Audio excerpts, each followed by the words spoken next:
వక్రతుండ మహాకాయ.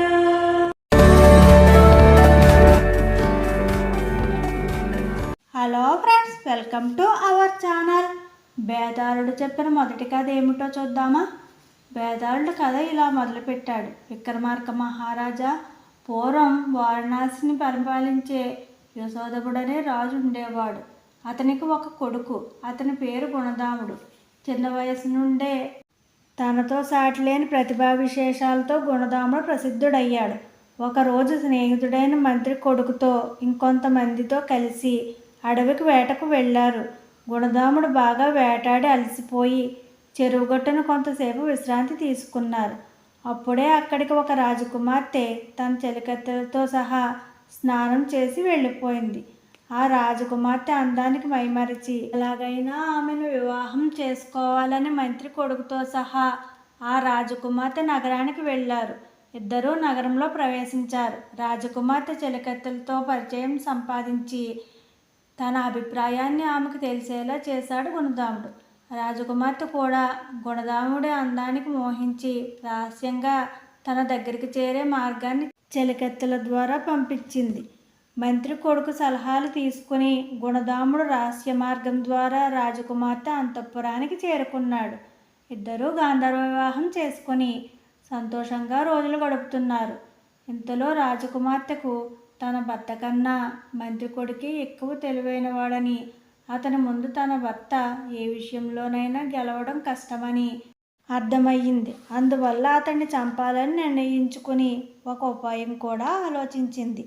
కొన్ని ఆహార పదార్థాలు తయారు చేయించి అందులో విషం కలిపి తన భర్త వచ్చాక ఇలా అంటుంది: ఏమండి, మనం ఇలా కలుసుకుని ఇంత సంతోషంగా ఉండటానికి కారణం మీ స్నేహితుడు.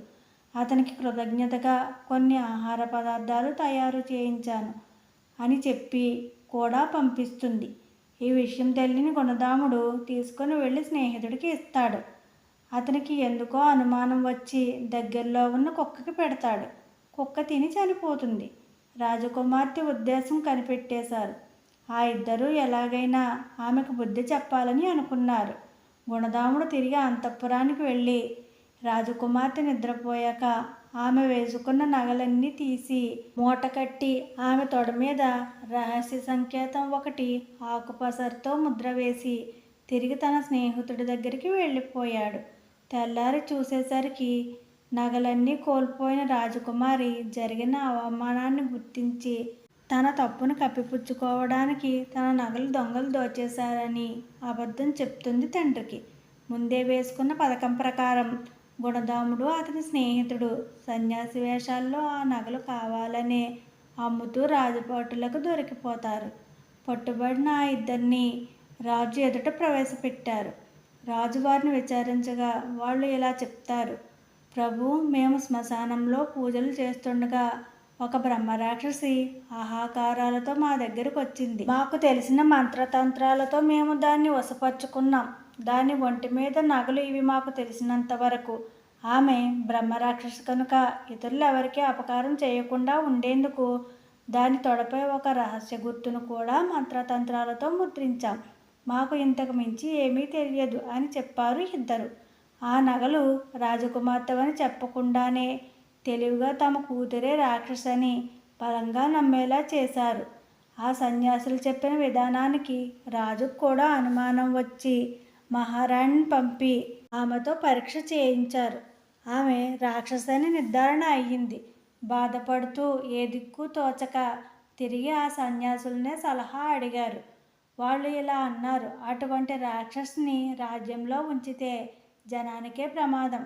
గుండె రాయి చేసుకుని తమకు కూతురు లేదనుకుని అడవిలో వదిలేయండి అని చెప్పగానే ఒకరోజు అర్ధరాత్రి ఆమె గాఢ నిద్రలో ఉండగా మంచంతో సహా భటులతో మోయించి అడవిలో వదిలేలా చేశాడు రాజు.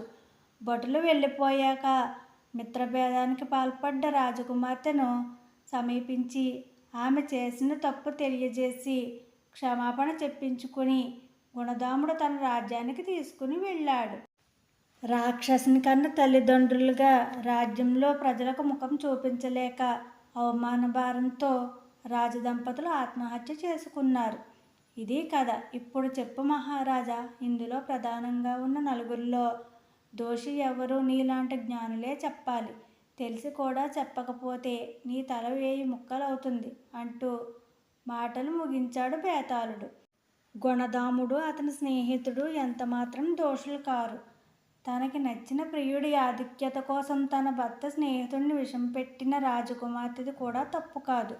చెప్పుడు మాటలు విని విచక్షణ జ్ఞానం నశించి నిర్దాక్షిణ్యంగా కన్నకూతుని అడవికి పంపించడమే కాక ఆత్మహత్యలు కూడా చేసుకున్న మహారాజే దోషి అని చెప్పాడు విక్రమార్కుడు.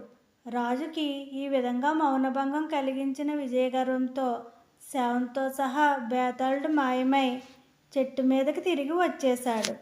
Okay friends, bye.